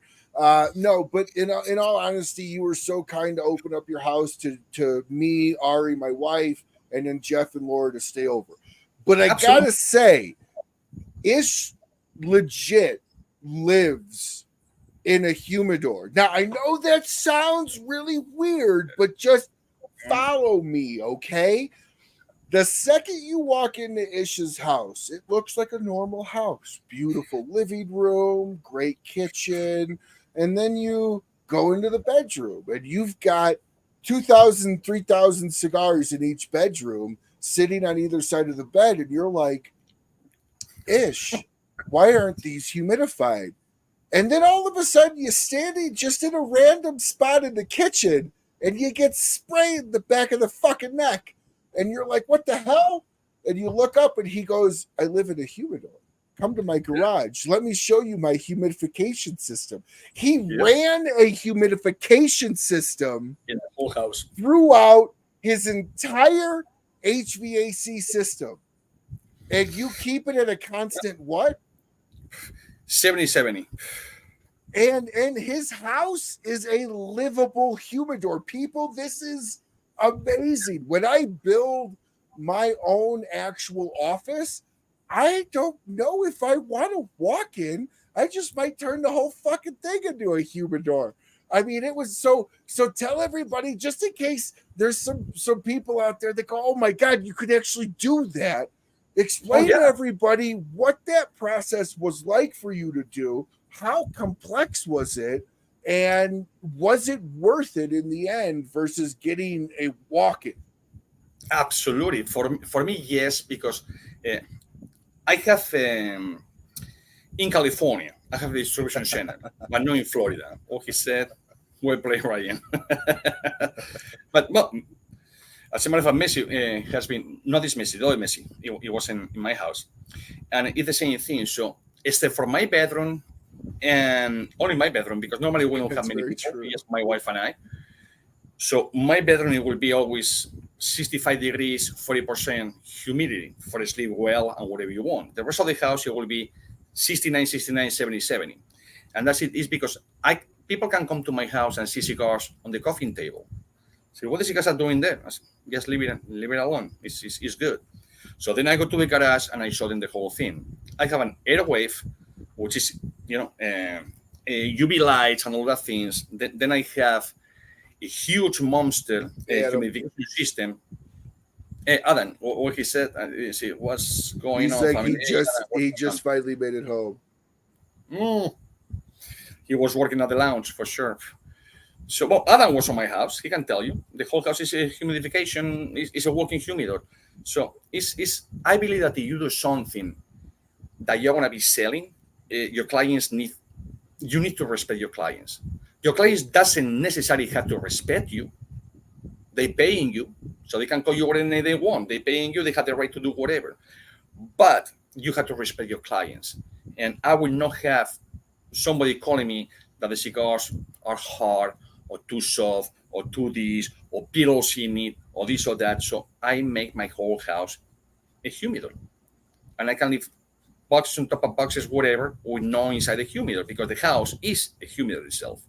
If it makes any sense. No, it's absolutely fantastic. He shocked the shit out of me when he showed me that to begin with. I didn't even know you could do that to a house. I have a construction business. But why Florida? Florida sits at 100% humidity almost year round, anyways. It's too bad. A cigar shouldn't be.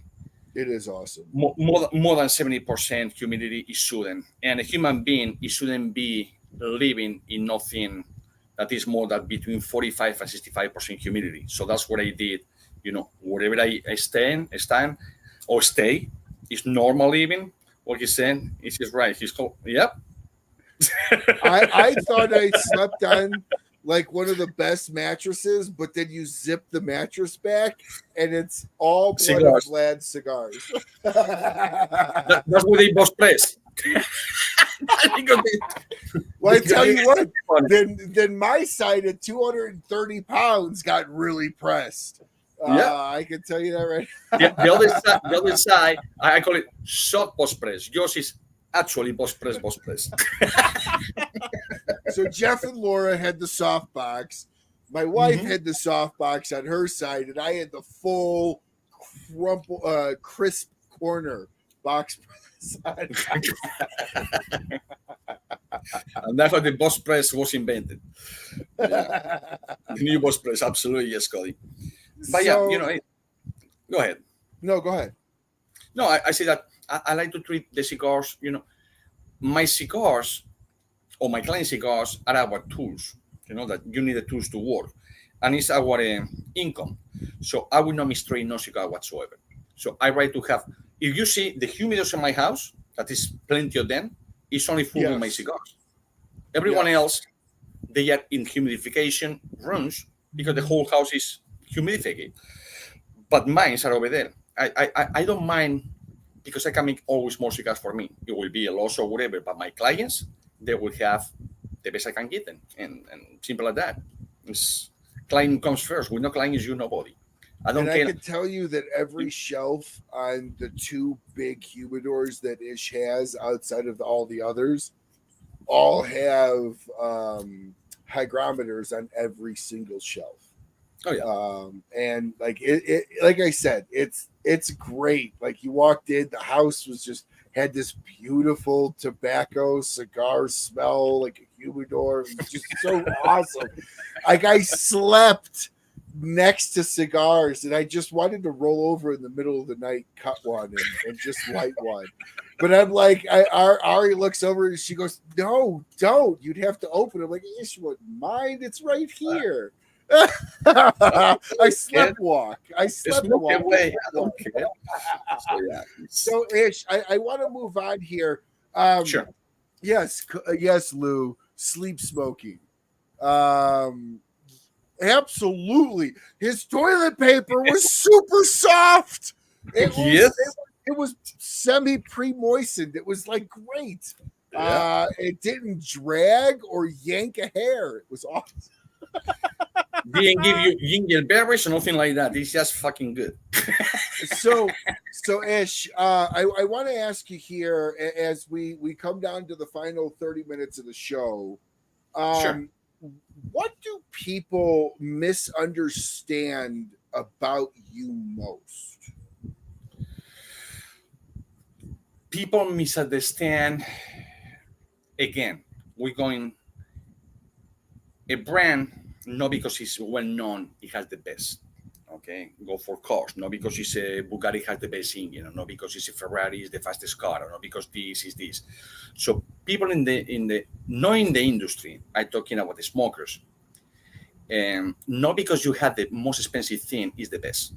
And that's one of the points that most people misunderstand. They think, oh, it's my birthday, it's my bachelor party, or it's my whatever.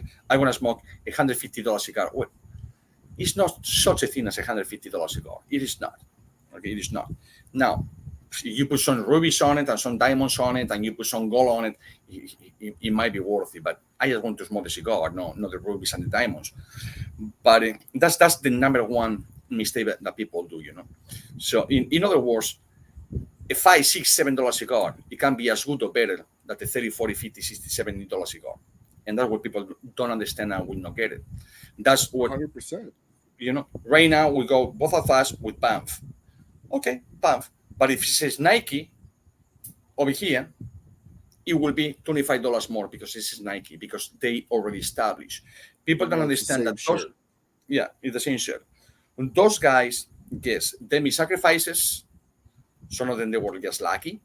Some of them they make sacrifices for many, many years.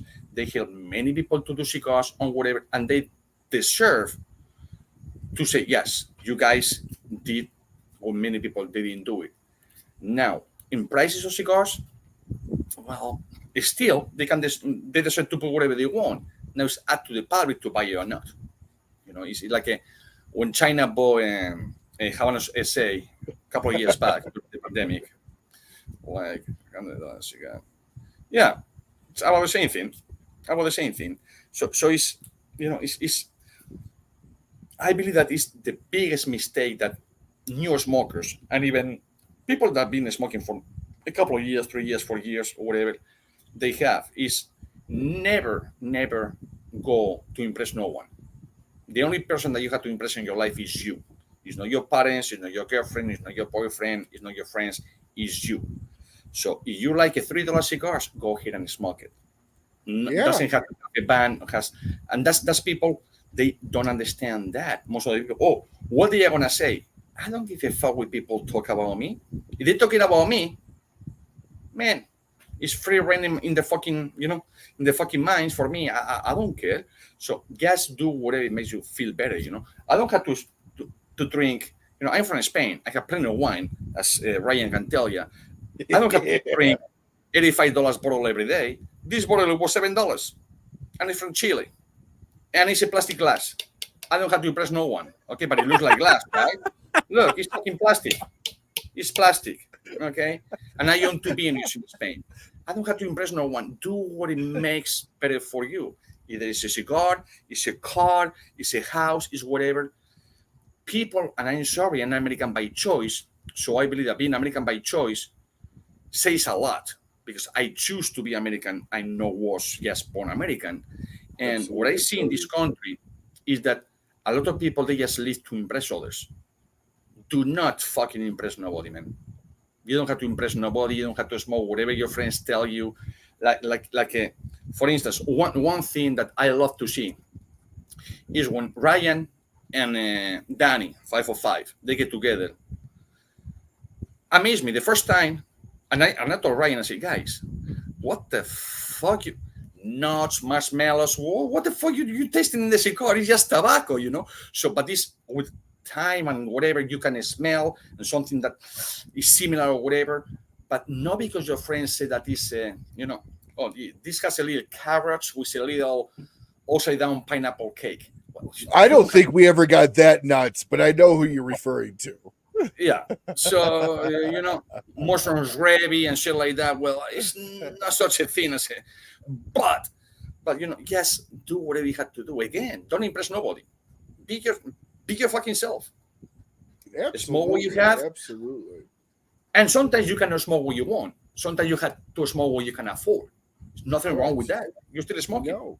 So, Absolutely. it's like, people, this cigar and this cigar, and I'm going to say a name because everybody's against them. Okay, Gurkha Cigars. I wish I was fucking Gurkha. I would be a billionaire. Those guys would not having factories and having the less good cigars. Called the worst fucking cigars. Marketing. It's the best marketing in the fucking world. So, next to True State for sure. And people laugh about, I don't want those Gurkhas. Well, you had it before, and your friend and your friend and your friend and your friend, and that's what is number one in the world in sales and money. So people only will try to impress you when you're in front of them or whatever.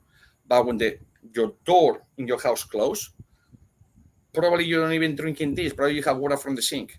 You know what I mean? So it's mostly in the cigar industry lately since the pandemic. It's just to impress people, and that's wrong.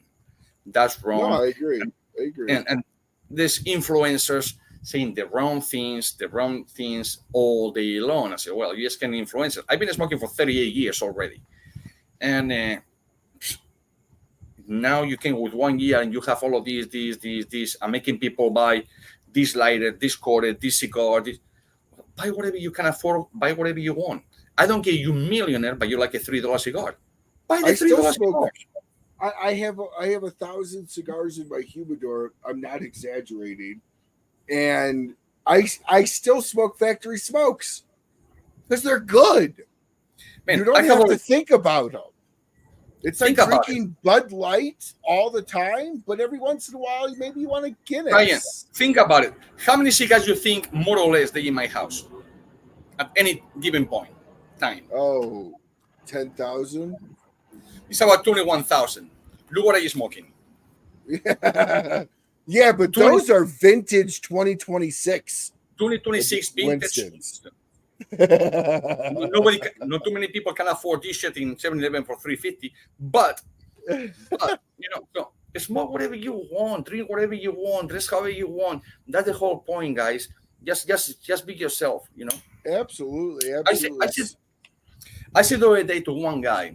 He called me. He's a very dear friend of mine, and he was disappointed with this and that, whatever life and all of that shit. I said, buddy, everybody is born original. When you're born, you're original. But most of the people die as a fucking copy. Don't be a copy, man. Yes, you like something, do what you like. Oh, but people have, maybe they think that I weird. So who fucking cares? You fucking care if I don't care, man. I don't care if whatever, and do whatever is best for you. First is you. It's like I put this example many times. I fly a lot. Plus, I'm a pilot, obviously. Well, you know that. I say obviously, but people maybe don't know. When you're flying, and all of a sudden, something happened, and the mask comes down. You are going to be the stupid guy putting the mask to people, or you're going to put the mask on you. So now you focus. You have flow of oxygen in your brain. Now you know what you're doing, and you help others. That's what they tell you to do too. Well, you have to put first yours, and then you help the others. You help the others, you don't even know what the fuck you're doing, and you die. Okay, so help yourself, treat yourself first, and everyone else is secondary. Everyone else. I don't care if it's your mother, your father, your girlfriend, your wife, your son, whatever. Man, if you don't treat yourself with respect, nobody's gonna respect you. Simple as that. And speaking of respect, you actually found somebody to not only respect you, but you actually found somebody to say I do. How did you and Carrie meet, and how did you rope her into saying yes? This is nobody over here in the audience. You heard this before, okay? So I was about to get married, not with Carrie, with another person, which only lasts 8 months and 15 days. 15 days it was the honeymoon, 7 months me working in New Jersey, another month coming home and say, I want a divorce, period. So what happened? Okay, just one plane going through. Okay, go away. So what happened? man, I have a heavy accent, and then you have a plane. I had to put subtitles. But anyways, so what happened is that my ex-wife, he told me, hey, for the wedding day, I want you to, to bleach your teeth and do this, do that. Whatever. I said, for what? I'm who I am. Oh, but you have to do. So I went over there. And Carrie, my actual wife for 15 years, was there. And she was a temporary, just helping somebody that was pregnant or whatever. So she was in that office just that day. So she did the deep clean on my teeth for 2 days straight. And the first day was the top, the second day, whatever. And it was about to be her 30th birthday. And she was telling me about the skydiving. Just happened that I'm a skydiving master instructor, tendon instructor. And I said, we start to talk. And about 6 days later is when I was getting married.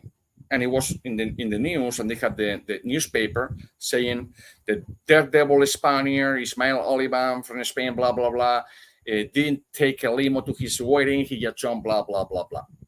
Okay. As soon as I land, the one to be my wife, he was bitching at me, blah, blah, blah. And I told her, I wish you were half of the woman that the person that cleaned my teeth. 2 years later, I was already with the divorce papers and all that shit, which took me 2 years and 1 day. I cut my hair because my hair is no long just because it's long. It's because I donate every 2 years. I cut it and I donate. Now, because of the cigar industry, people know me with the long hair, so I might leave it for a little longer. But sooner or later, next year or whatever, I will cut and donate for people with cancer. My hair grows. I don't give a fuck. Just cut it and donate. So she saw me just the day I cut my hair. And she was like, I know you. I said, well, yeah. Where I know you from? And she was a little tipsy with the friends. I was eating pizza with my friends. But it was a Friday night, probably about 10 o'clock at night or whatever. And she for the dentist, oh, okay. So next day, we went together for a cup of coffee. That's history. That was back, 15 years back.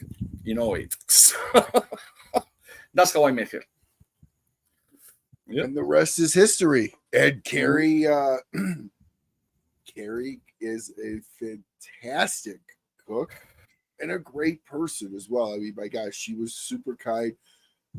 The first time we got over there, her mom and her sister were over. Yeah. And they were giving us kisses and hugs. And I mean, Carrie cooked this great curry goat that we were like licking the bowl on. Oh, it was just it was awesome. It was awesome. The one that made me laugh, it was Jeff. He's so Vasco. Now he passed away anyway since then, but Vasco, and say, excuse me, ladies, the dog is out first. When he went, I had the hat and the kisses for my mother-in-law and sister-in-law. Yeah. Now, you're very, very well traveled. You have a factory in Zimbabwe. You travel all over the world. I think you've probably been to a majority of countries throughout your life. If you could live anywhere in the world, where would it be? I always say this since I was probably 14, it would be Scotland. First of all, I was born and raised in the Pyrenees, so to me, cold means nothing. But Scotland, just the scenery, the people, how they are, and all of that is good. So probably I would say Scotland. Now you want to be something more, whatever, and more, it will be Thailand, which is party time or whatever. And obviously where I come from, Spain. If it was you just put me in the spot, best food in the world where you will live, I will take you Spain, period, because it is. So it's not because I say so, it's because it is. But Scotland probably is my place. I would love to live over there for sure. If you won $10 million, the lottery, what would be the first thing you would buy? I will build a new factory, make housings for the workers, and I don't care if I gain a penny. That will be for my workers, the factory, make cigars. I die, keep the factory, keep doing it. I will give it away, honestly. Maybe I will keep a little money for my mother and my brother and my wife, meaning 10% of that, everything else it will be for the people. That's how I am, and that's what I do. So, all right. One of the things that I love about following you on Facebook is, and it hasn't been so much this year, but previous years, you and Carrie go on some of the coolest trips to some of the most beautiful places and have some of the nicest looking food and wine, and you guys really, really enjoy taking your trips. What has been one of your most favorite trips that you've taken between you and Carrie? With Carrie and I will see Spain because we've been a few times over there. I will see Spain, Portugal. It was pretty nice. One thing that people don't understand is like my house is not huge. You've been in my house. My house is not the best one. My cars are not the best one. My clothing is not the best one. We spend our money in food. And if we're going to poison our and wine with something is good food and wine, I poison with no sulfites or nothing like that. So I will do. That's how we spend our money. But we love to travel, and we don't care where we go. Now I tell you something. For me, being from Spain, having a house in the wine country, I own 2 vineyards, no wineries, vineyards. Every time that we go to whatever, I don't care if it's whatever, just name it. My wife, it will find a winery for us to visit. Not me, it will be her. And man, you from here and you don't know that? I said, no. You been in this country, you don't know that? I said, no. I was from work, not to wineries. So we enjoy everything, but one place that we love, obviously we like Italy. We're supposed to be this year in Greece, but we couldn't because timing, really, and because of my work. I couldn't go to you. I couldn't go to another event because of work. So it's what it is, work, pay your bills, and you have to be there. But I believe it's not where you go, it's who you go with. I don't care if I go to a shithole country. If I'm with a person that I want to be, that's all that matters, to be honest. No, and I totally agree with you. And you had mentioned actually when I'd asked you, where you had said that Spain, best food, no doubt. But if you could have one meal for the rest of your life, what would it be? Fuck, man. I guess a meat eater. I would have a freaking tomahawk, ribeye, cowboy steak all day long. I always eat that. I always eat meat. So my money, my wife's money, the cigar money, the construction money, the instructor money, the skydiving money, the pilot money, the instructor for the police, and all that money, it goes to food. But you've been in my house. It's only 2 of us. We have 3 full refrigerators, 1 deep freezer, and the one over here with drinks. So it's insane. We spend our money in food because we enjoy it. No, they like good food and great wine. They've got about 300 wine glasses, and in fact, Carrie collects easily. We have 300 easily. Barrels of wine. You see the barrel, which is full of wine. It's a barrel right there. Every year we refill it. We have tons of wine from everywhere, not just from Spain, from everywhere. One that we drinking right now with seafood. We had this thing. That was my father. Okay, my father was a merchant marine for 44 years, and he can spend 15 to 21, 22 months out. So he came back home, and the routine for him, it was Sundays, have seafood. Just seafood on the table. Watching the TV in the kitchen, black and white back then, and just whatever was on the TV, just watch, and they cook or whatever. And to today's day, 50 plus years, I still doing the same thing. So every Sunday, no matter what, I will have my seafood. I can be broke. Maybe I cannot put gas on my car, but I will have my seafood. And people say, why you do that? Because to me, it means something to me, and I will do it. Obviously, yes, I can afford it. But like I said, I don't spend money in stupid shit, in material things, in have the best phone or has the best computer or have the best whatever, or the new cutter. Look what I have right now. I have plenty of them, but dude, that is an expensive cutter. I mean, Okay, that's what, $5, $6? So it was free. It was in Havana in 2018 when I went over there. So it's just, so and look, my lighter. My lighter looks like even my lighter said no sex toy. Okay, so it's I don't spend much money in shit, but we like to eat, and obviously we know fat. Well, you can see me. We know fat. We know nothing, but we like that things, and travel. So our money goes obviously bills first, house, insurance, cars, whatever, and the rest it will go eat good, travel, and whatever. It's just her and I. We have no sons, we have no daughters, we have no nothing. We just have Nesca, the dog, and that's it, And I believe that in life you have to do what you like, what it makes you. Okay, if you go to bed feeling good, you are gonna wake up and going to work feeling good. If you go to bed sad and you cannot do whatever you want because of this or this or that, or people bother you, or people think something about you, who fucking cares? That it will fucking kill you. Stress will kill you. Be anxious, it will kill you, which I'm a very hyper guy, and I can go like this. But that's how I was born. But it's not one day I cannot go to bed and saying, oh, I'm going to sleep well. I can. Maybe I don't sleep well because of my back, my neck, or whatever, or because the dog is snoring, or my wife is snoring. I fucking don't know. But I go with the intentions to have a nice night. And I believe that that's the most important thing, do whatever feel your needs, and that's it. And don't try to be who you are not.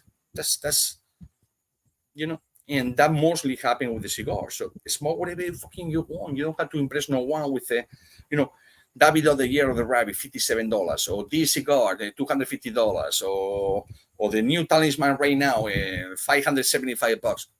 Why? That's just why. If you can, do it. You have my blessings.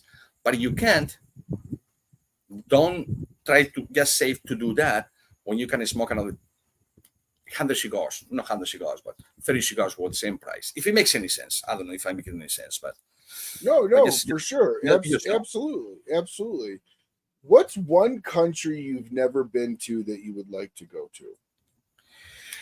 One country I've never been. Holy fuck. And I would like to go. Probably Madagascar. Madagascar, I've never been there. Just to see they have tobacco.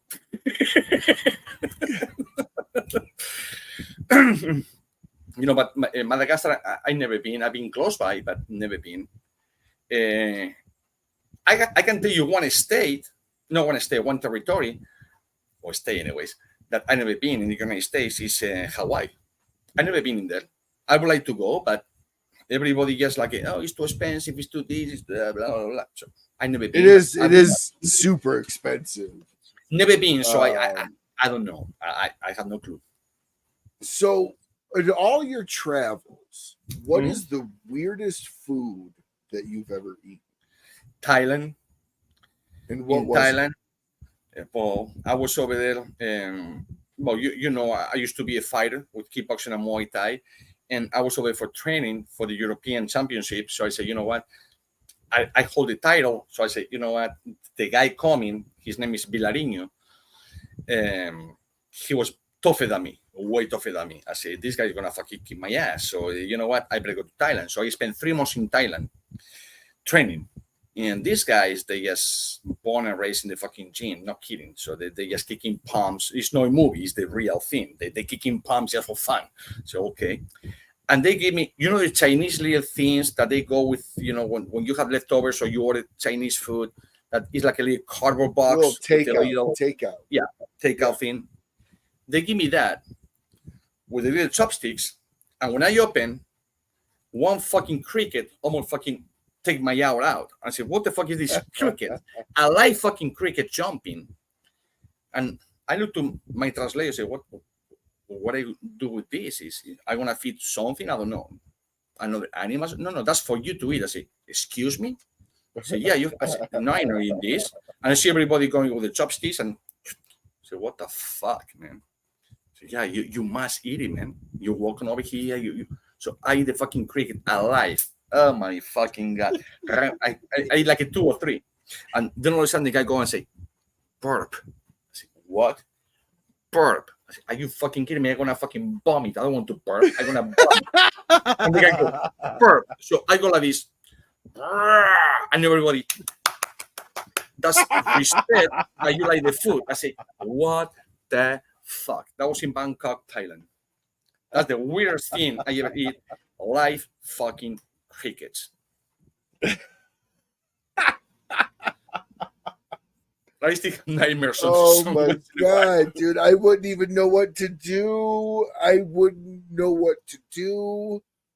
would be very skinny, I think, if that was given to me to eat. I tell you, and for them it's a delicacy because they were cooked. They were uncooked live. They were not cooked and all or whatever. That's a delicacy that only give to the big, guests or whatever. And I thought it was a fucking joke. Why you give me fucking alive crickets and chopsticks to eat them? Ain't gonna happen. Well, it did happen. And man, it was amazing. Then the next day, we went to train, and it's this guy, Shimal is his name, and he was 14 years old. I was about 25, 26. This guy, 100 pounds weight, just being weight 100 pounds. Probably I'm 6 foot even, so the guy probably was about 5'1", 5'2", 14 years old. He kicked on me with protections. He kicked, woo, from my toenails to the root of my hair. Everything fucking sick. I said, those fucking crickets must to be fucking awesome. I can do more crickets. Fuck. Those guys are fucking talented, man. They have good food though, but that was the delicacy for the day. I said, oh, fuck, thank God. They told me, you're lucky because normally we give worms and there's, I know you're not fucking warm. I'm sorry, but no. That would be, no. But yeah, that was the one, crickets. I don't think I could do that at all. Well, when you have 80 people like this, and you try to eat it, and all of them, they're better than you are, and they're gonna kick your ass. Yeah, you eat it.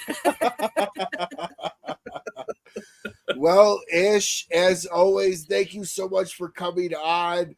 Tell everybody where to find your cigars. By the way, you tell everyone where to find your cigars, and I'll tell everybody the promo code at the show that you were so gracious enough to give for the show. So the floor is yours. So guys, again, Ismael Olivan from BAMF Cigars and ROCF Cigars. ROCF is the factory, Rodriguez Olivan Cigars Factory. You can find me in obviously www.bamfcigarswithanes.com or www.rocfcigars.com. And that's it. I'm here for whatever you guys need. So just enjoy, guys. Thank you for showing up. So all you got to do is go to BAMF Cigars or ROCFcigars.com. Use the show promo code RMCS15 for 15% off the entire website, unlimited. Even his limited run, higher end stuff doesn't matter. The promo code works for everything. You could find the Breakfast of Champions or the MRE, however it's labeled. That is the bacon cigar. You could find that on ROCF.com or BAMF.com website. And well, there you go. So you can click straight on here on the link that Lou posted, and you'll be able to go right there. Big shout out to all the sponsors that make this show happen. Obviously, BAMF. Ish is a very close friend. Ish is a huge reason.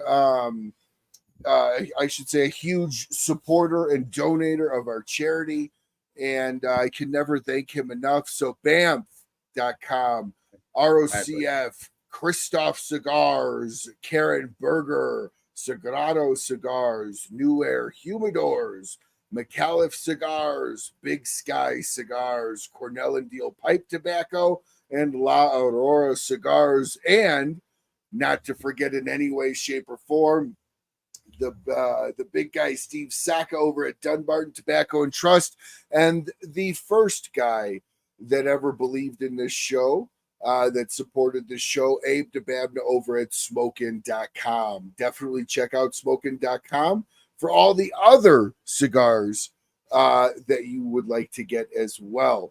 So thank you so much, Ish, for coming on. As always, this has been another live Thursday night episode here at the Smokin Studios at the Rocky Mountain Cigar Show. See, now I can fucking get it right. There you go. Right at the end of the show. So you get 2 hours, okay? Exactly. So again, thank you all for watching. And until we see you again, smoke what you like, smoke as often as you can, and have a great, great rest of your week. Bye, everyone. Peace.